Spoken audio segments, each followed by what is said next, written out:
What is up, everybody?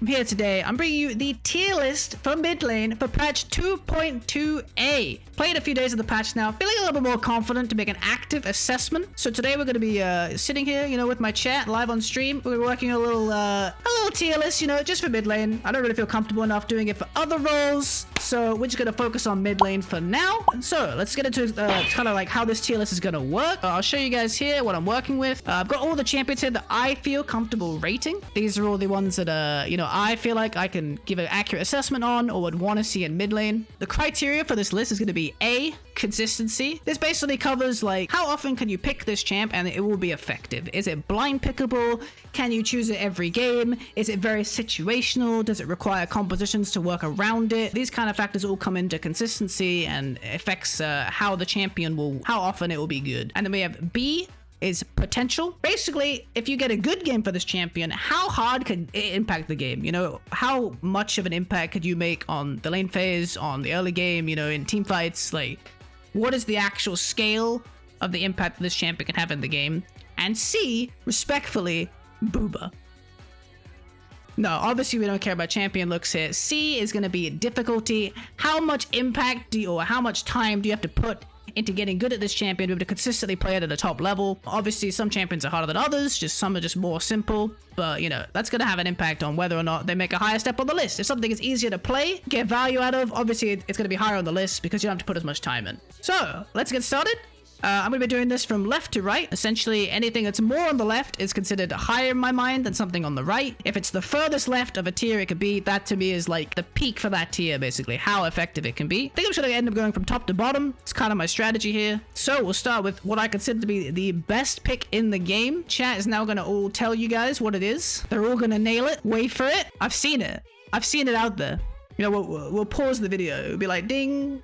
Name the best champion in the game. You got your list here? Of course, we're starting with the man, the myth. It's Ziggs. Top of S tier. This little dude is cracked as he is jacked. Ziggs is phenomenal in pretty much every single category. This champion can be picked literally every single game. He doesn't have a single matchup right now where he could not succeed. His hardest matchups are basically things like Zed and Diana, these kind of slippery assassins that can affect his rotations. But even then, he has such high range that he can pretty much always impact the game. He has crazy laning, he has crazy team fighting, insane AoE, just pretty much always relevant at all stages of the game. And if he's fed, he just does so much damage. Ever since the buff to his ult radius, he's basically just been so significant in both competitive and solo queue. If you want a go-to champ that will work every single game, will always be good, it has like no bad matchups, Ziggs is that option. He's basically the new Orianna. If you get good at Ziggs, I think you can almost win every single game. He's so good at dragon control, which is so important for the meta right now. He's so good at zone control in general. He's really good at tower sieging. He has really strong burst. He has really strong consistent DPS. There's just nothing this guy can't do. So if you're looking for, a great mid lane option that really just ticks every single metric 100%, it's Ziggs right now. Absolute best mid laner for me. Always a staple choice. Obviously, some games another champion will be slightly better. Don't get me wrong. He's not going to be the best pick all of the time, but he's going to be a 90%er. Like, there's never going to be a game where you're like, damn, I really wish I wasn't Ziggs here. It'd be so easy. He's just always so good. And you really can't go wrong with this champ. So coming up second, it's going to be everybody's favorite Queen of Blades. We're putting Katarina here. Katarina's been such a menace. We were all hoping it would get nerfed in 2.2a. This did not happen. So she's still kind of reigning tyranny on solo queue. The thing about Katarina is it just really doesn't matter if you lose lane. She has some tough matchups. She has some bad scenarios, but it could just be completely irrelevant if you get that fatty team fight where you kill 5 people with 17 resets. I mean, I think just when a champion has a passive that enables her to use her entire cooldowns again, she's pretty much always going to be strong if she gets that setup. So if you ever get a scenario where you kill somebody, it doesn't even matter if you're behind the enemy mid laner, you could still just one-shot entire teams because you do so much damage. She's just so strong right now. Her lane phase isn't even that bad. She has a lot of matchups she could just farm freely in. She kind of has that Zed effect where as long as she has bouncing blades, her S1 available, she can just always be farming safely, and there's pretty much no danger at all to that kind of playstyle. And as soon as she gets to these team fights, if her team ever gets a setup or if she ever gets a catch out on a squishy target and she gets that reset, You're all dead. I'm sure we've had many games. I've had many games where I feel like I dumpster a Katarina in lane phase, and she's like 0-3, 2,000 gold down, and it doesn't matter. Next team fight, she gets a quadra kill, and the game's just completely unplayable because suddenly she's doing so much damage. It's so hard to shut this champion down. If you do want to play strong picks against her, I think Ziggs actually has a very solid matchup. He can use his satchel charge to disengage her ultimate very consistently. Part of why I think he's just so good is he also has a good matchup into Cat. Galio, obviously very strong against Katarina, but outside of that, there's just nothing that's super consistent against her. That's why I'm definitely putting her as second. I think she's just so impactful right now. She has just insane strength in terms of her team fighting, basically, and her early weak lane phase is pretty much often negated. So coming in third, it's another Yordle friend to join Ziggs. We've got Corki. Corki is still a great pick. Even this nerf to package cooldown wasn't really significant. Doesn't really change too much about him, honestly. I even said when I read the patch notes that I don't think this package cooldown change actually even makes it much worse, because you're already having to recall so often that now you just want to like probably delay your package a bit more often to get it for a significant team fight, but that's not exactly a bad thing to do anyway, so I don't think it really made much change to his general playstyle. General build right now features Muramana, so he basically picked up 20 ability haste they didn't used to have, which I think makes him even a little bit more consistent because his missile damage is so high. He really likes to be in the mid lane just because of the level scaling and the extra XP advantage he can get from being in a solo lane, but obviously he's completely fine in the ADC position as well, and he's very strong there as well. Just in general, Corki's at a really good spot, hasn't really changed much. Very solid lane phase, very solid team fighting, great scaling, package is super significant. Overall, just yeah, can't go wrong with Corki. He's just no Ziggs, you know, that's kind of his downfall. Nothing we can do about that. And next we got Galio. Galio's made a huge impact on the mid lane meta, you know, coming in. He's slightly smaller than the other pictures for no discernible reason, but he's had a huge impact coming in to the meta ever since his release. Don't think these nerfs really did anything for him. He feels pretty much exactly the same. I think the biggest change is his nerf to his Shield of Durand, his S2, but overall he's pretty much, you know, exactly where he was on release. His damage is still very high. He's got pretty solid laning. He's got a ton of CC. He's got great peel. Very easy to impact the game with Galio, and also very easy to play. It's just a great choice in general. Good lane phase into Katarina, good lane phase into like Diana and Akali and all these AP assassins. AP champs in general, he's pretty good against. He's really good at catching people out of position, obviously. I would definitely recommend going pro to belt on him after playing with it a lot. I think it's really great. Gives him another way to get in, and also kind of helps you mitigate that Justice Punch nerf that he received on the range. But he's still, you know, so influential in games. His ultimate's global and excellent. His team finding is great. Really good lane phase, lots of burst. You just can't really go wrong with Galio, I think, most of the time. Definitely recommend picking him up, and he will be rounding out our S tier. So now I'm moving on to A tier. Coming in at the start of A tier for me, it's actually going to be Diana. Diana recently got pretty substantial buffs in the previous patch. We all thought she'd take over the game. I don't think she's quite at that spot yet, but that could be related to the fact that people are still trying to work her out. She has quite a few different builds people are trying. She has a lot of different play styles. It's definitely a bit of a weird champion. She takes a lot of like finesse and practice. Even now, like, I've played quite a lot of games with her, and I'm still kind of getting used to the trading patterns, getting used to like the build order, trying to work out what I think is the best.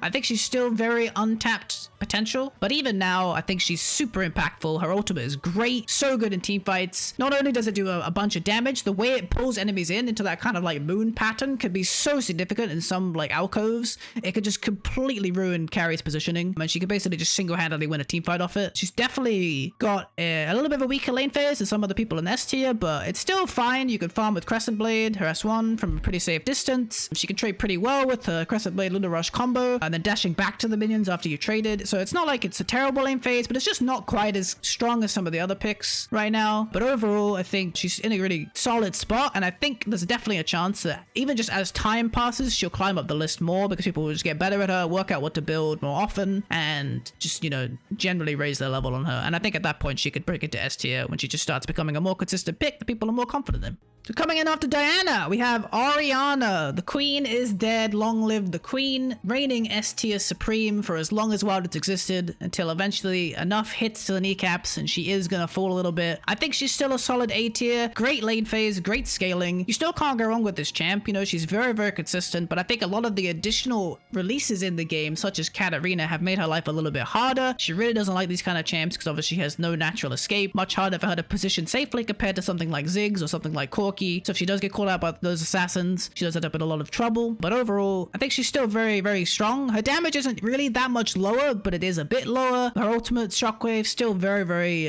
influential in team fights. So yeah, I think she's still a very solid pick, but she's just kind of outshined nowadays by some of the other options. But generally, you know, still a solid go-to. Blind pickable, honestly. You can't really get too many matchups that are hard. At the very worst, you have to play a little bit safe, but she has such great range that she can farm from a distance. So even if you're in a tough matchup, she's pretty much very easy to play. So coming up next at A tier, we'll have a Kali. A Kali, a little bit weirder in the mid lane compared to Baron lane because the matchups are a little bit more ranged oriented. But overall, I think she's still a very solid choice, especially in solo queue. In competitive, she definitely sees some play, but not quite as much. But she definitely has, you know, some decent matchups. The Galio one is actually kind of a skill matchup. She can beat it. The Akali player is good, and she's like practiced against Galio. She could definitely come ahead of the matchup. Some of these other range matchups, with good use of her Shuriken, she could definitely find angles to get on the back line. But generally, even with her kunai, she can farm pretty safely against most range matchups and won't end up getting too denied. The only problem is that because of the length of the lane, and because it's mainly range matchups, as Akali is quite often forced to use her Shroud and her Shuriken quite aggressively, which leaves her open to ganks. But with smart play and, you know, good warding and things like this, she could easily kind of like play around the enemy and pressure them a bit. She does have great lane trading, so even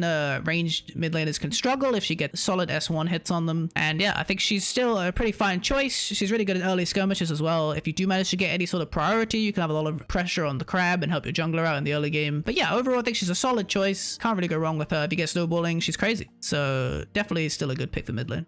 So next in A, we have Zed. Definitely a little bit of an interesting choice here, but I think the main reason I've liked him recently is he has pretty strong matchups into a lot of the meta. Things like Corki, things like Ziggs. These champions, while they do have strong early lane phase against Zed, he can farm very safely with his S1 Shuriken. Very easy for him to stay relevant and safe in the lane phase. It almost feels like you're fighting a ranged champion sometimes because he doesn't have to walk up at all to get Shurikens off, so it can actually be quite hard to poke him. He also has a pretty decent matchup into Galio. Obviously, Galio is quite oriented towards magical damage protection, so he struggles a little bit more against physical champions. This is actually our first AD champion making his debut in the list here, so naturally a pretty good Galio matchup. But overall, I think the champion's in a pretty decent spot right now, especially with Corki AD carry being quite good. It's a nice AD mid lane. The only issue is that he doesn't have great synergy with Evelynn, I think, and traditionally you want to play AD mid, AP jungler. But if you do have something like a Gragas jungle or something like a, you know, a Kali Baron lane, you could definitely squeeze a Zed into your comp, or, you know, Corki AD carry, like I said. I think he's, you know, he's a pretty good choice into some of these champions, yeah, like the Ziggs, like the Corki, maybe the Galio, can play pretty fine into the Orianna, just as a kind of like a little bit, it shakes up the game a bit. I think he does have the potential to be really impactful in a game,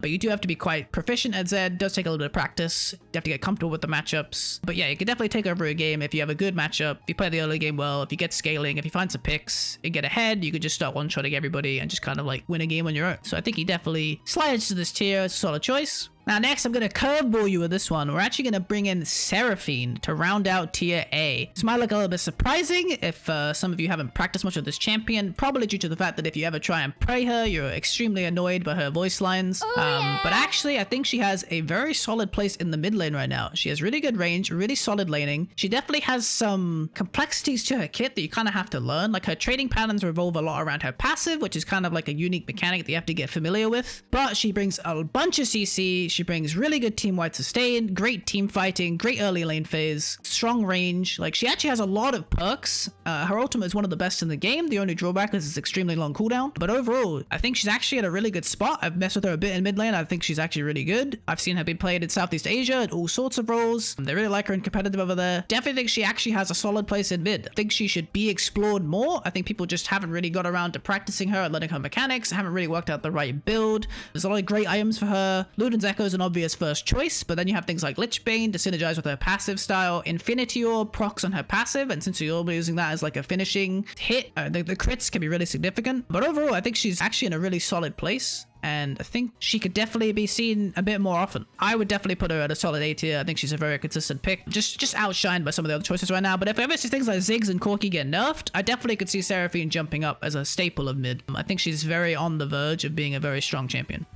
Trottles is somewhere loving it. It's a huge day for Trottles. Alright, now let's get started with B tier. Breaking out in B tier, it's gonna be the swordsman himself, Yasuo. Definitely feels a lot weaker ever since his last substantial nerfs, but you can get those games where it's just, you know, it's the Yasuo game. You know, we've got Malphite, we've got Wukong, we've got Nami. You're just ulting left and right and shredding through teams. There's definitely times where he can fit into a comp and just be great. Definitely takes a lot of skill to play. Do not play this champion without 100 normal games at least, or I will have to take you to the mid lane police. They will take you away. But overall, you know, still a pretty solid choice in the games where he's good. I think he's definitely not as consistent as S or A, don't get me wrong. Has a pretty weak lane phase nowadays. Takes a lot of skill to navigate some of the matchups for sure. But overall, I think he's still very playable if you get a good setup. Has a decent matchup into Galio. Has a decent matchup into Corki. Like some of these champions, even Katarina, like these three, he all has pretty decent matchups into. So it's definitely, there's definitely angles in a draft where you could see, you know, this could be a Galio game. I have a good matchup in mid. I have a lot of knockups. This could be a Yasuo game. And then if you're still good at the champion and you can get out of that early rough lane phase and kind of get snowballing, he's still really, really strong for sure. When he has 2-3 items and he gets his ult off, he's just six-shotting everybody. His DPS gets so astronomically high. So definitely think he's still very playable. Next, in B, we're going to be scooping up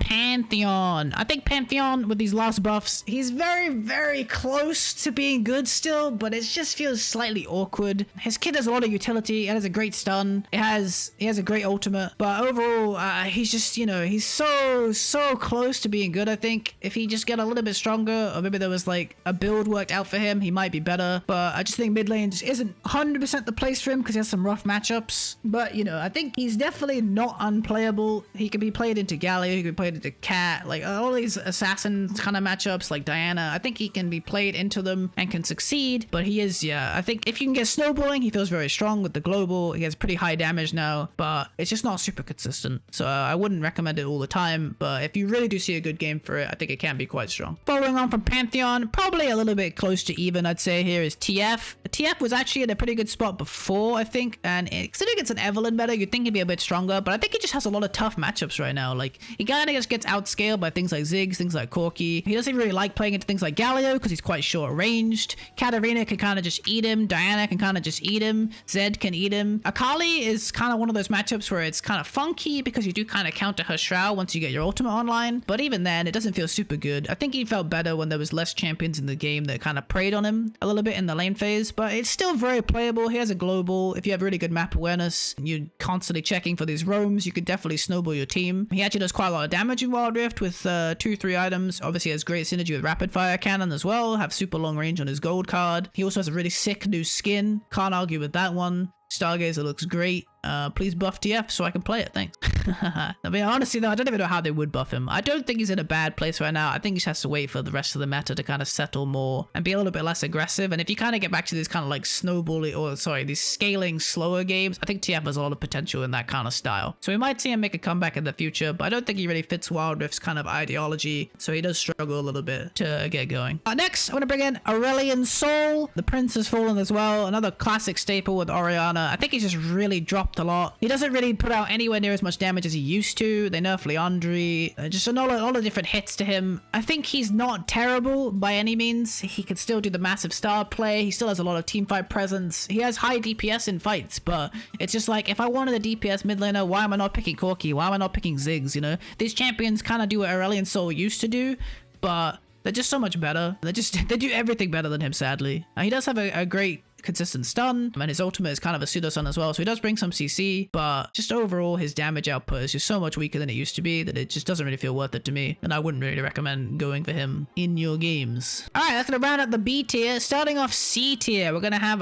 Ahri. The problem with Ahri is just that classic saying, jack of all trades, master of none. She doesn't really do anything well enough to make her a better choice over so many other options. The only thing that she has going for her is charm. It's a very consistent long range CC. It's great if you have some sort of pick comp. With the prevalence of Lux support in the meta, I think she actually has like a little bit of a comp synergy there where you can kind of have the light binding charm combo. It's really easy to pick people from long range with this like consistent CC chain, but outside of that, I just don't think there's any scenario where I'm like, oh boy, I can't wait to play Ahri. Her only really great matchups here are things like Zed, where she can immediately charm if he ever uses his ultimate on her, which is a little bit of a nice counterplay trick you could do. But outside of that, I think all these champions just kind of are more consistent than her. She does have pretty strong wave clear, but it's just not really worth worth it. She doesn't really scale enough to make it any valuable at all. So she's basically just a weaker version of almost every champion above her. Like, in some ways, she's close to these champions, right? But she's just not good enough for anything in particular, I think, to ever make her a noteworthy pick. But, you know, if you get snowballing, her ultimate does have pretty strong range for it. It's easier to ult towards somebody and get a quick pick on a support or something. But I think she's just kind of like worse than all the other options. And I just wouldn't really recommend her over learning something else. Coming in next, we have Camille Mid. Camille Mid's a bit of a weird pick, a bit off meta, but I think it does have its matchups where it's pretty significant. Also a pretty good strong contender for a Galio matchup, pretty good into Katarina, pretty good into like all these kind of low range assassins. She actually trades very well in the early game with these kind of champions. So anything that isn't Akali, which I think she doesn't have a great matchup into, but it's actually more playable in mid lane, I think, than Baron lane. Overall, I think, you know, she's not terrible, but just kind of a little bit outclassed by some of the other AD mids. Much stronger as a Baron lane choice, but she does have her matchups where she can be significant. If you do get snowballing, it's really easy to roam from mid lane, obviously, because you're much closer to all the lanes, and she has really strong roaming with Hextech Ultimatum and the range of her S3. So overall, don't think she's a terrible choice, but not super consistent, needs a good matchup, and then you probably need a little bit of proficiency with her as well. She has kind of like a unique trading style that you have to get familiar with. Coming in after Camille, actually going to bring in Vayne. This is a very, very one-dimensional pick. It's pretty much only a Galio counter. Potentially, you could play it into something else, like maybe another melee champ, Katarina, Diana. Maybe you can get away with it if you have a lot of practice on Vayne, but overall, she kind of just dumpsters Galio. So the reason she kind of slots in here for me is I think she's actually a very solid counter pick into that lineup, especially if they have other tank things like Alistar, Olaf, Braum, stuff like this. Vayne can be a really good pick actually in mid against this kind of comp. Having 280 carries into a big tank lineup is one of the, you know, the go-to answers. So if you are pretty good at Vayne, does require proficiency, especially in mid lane. She has a very unique playstyle. Have to be very aggressive with Tumble to be able to get good trades. But if you have practice on her, I think she is a great pick into Galio, and she's probably considered more. It's a classic staple from League of Legends PC. I think she definitely, yeah, but overall, nothing too significant, not super great outside of the Galio one-dimensional moment. And rounding out C, we're going to be having Gragas, another fallen lord, along with Aurelion Sol and Orianna. Used to be a king of the mid lane, but nowadays just isn't really bringing what he needs to. Just don't really feel like if he gets snowballing, he still has great damage, but his lane phase isn't super good for mid anymore. People are better at playing against Gragas. They're better at dodging barrel. They're not getting all in by body slam as often. That was kind of like the kind of cheese he used to do to get out of lane phase before, but I just don't think he's really bringing enough in comparison to some of the other picks. More things have come out, more champs have got stronger. Just basically a lot of slow nerfs over his time just brought him down. But I think it's also people getting more accustomed to Gragas and his playstyle, and just other champions getting stronger. Kicking off D tier, it's the one, the only. It's Fizz. Fizz, just not in a great spot right now. Just way harder to play for way less value than a bunch of the other assassins above him. There's just no real scenario, I think, where you'd want to go for Fizz over something else. Everything else is just more consistent. I think his best matchups here are like Zed. He's okay into Katarina, but he really has a really good matchup into Zed, especially if you're skilled at it. I think it makes it very hard for Zed to get snowballing in the lane phase. So that's like maybe one condition where he's pretty solid. But even then, I think I'd just rather be something else and be able to play a better champion, basically. I don't know. I think Fizz will probably get buffs in the future and maybe more relevant then, but I think for now it's just way more effort to play for not even as high reward. So I don't really see any point in playing the champ and wouldn't really recommend it. Coming up next in D tier, we've got Annie. Kind of suffers from Ari syndrome. Honestly, Annie has seen moments in pro play. She's not too terrible. She has pretty strong burst, but the champion is just so one-dimensional. You know what it's going to do all the time. If you get caught off guard by it, it was almost certainly your fault because you just weren't respecting her ranges or things like this. The champion's very easy, so she's got that going for her, I suppose. But past that, I just don't really see much value to Annie or any more reason to choose her over something else. I just wouldn't really, again, wouldn't really recommend it. Much like anything else in C and D for the most part. I just don't think she really brings anything that other champions don't better. And rounding out the list, sadly, it's Tristana. This may come as a surprise to anybody who's watching from PC League, where Tristana mid is actually considered quite a staple and has been for a while. But sadly, in Wild Rift, we just don't have things like Hail of Blades, and we also have a much shorter mid lane, which makes it much harder for her to actively trade in the lane. You know, traditionally, she wants to rocket jump on an enemy, throw the bomb, and then run them down a bit, but she doesn't really have enough early game attack speed to have a strong lane phase in that regard, so she doesn't really have that kill threat that she would in League PC. I don't think it's that awful. She has really good scaling. It's kind of that same idea of Vayne main mid, where if you have that kind of like full tank composition and you have like, you want to get like a second AD carry to put a lot of DPS, she's a solid mid lane choice. She actually has pretty reliable synergy with Evelynn, I think, to be honest, because she has quite high range of influence with rocket jump. So you can kind of like arrive at an Eve play quite consistently, which gives you some opportunities. So I think she, you know, she could be okay, but I think we just need things like Halo Blades, maybe some more additional damage buffs. I don't know. I just think she's missing things, and even just the lane layout of Wild Rift doesn't really work very well for her playstyle. And yeah, that's going to be it. That's going to be the tier list for 2.2a. This is just my general feelings on mid lane right now. Obviously, a lot of assassins trending towards the top. They've been getting better and better recently. But overall, yeah, I think pretty much everything from S to A is very, very consistent. If you're looking for a new mid lane main, if you're looking for a new champion to pick up, I definitely recommend one of these 9. I think they're all very solid right now and generally just good choices. But yeah, thank you guys very much for watching this video. I appreciate you guys checking out this tier list. I would love it if you would subscribe for additional content. Let me know in the comments, you know, what you'd like to see. I don't know why my camera's being weird, but you know, let me know in the comments what else you guys would like to see. Yeah, I'm probably going to do some long form replay analysis soon. I want to keep going these tier lists going. Might do some guides. So yeah, just let me know what you guys enjoyed about this video or would like to see in future videos. And yeah, I hope to see you guys again on the next one. Thank you guys for tuning in. I'll see you guys next time. Peace.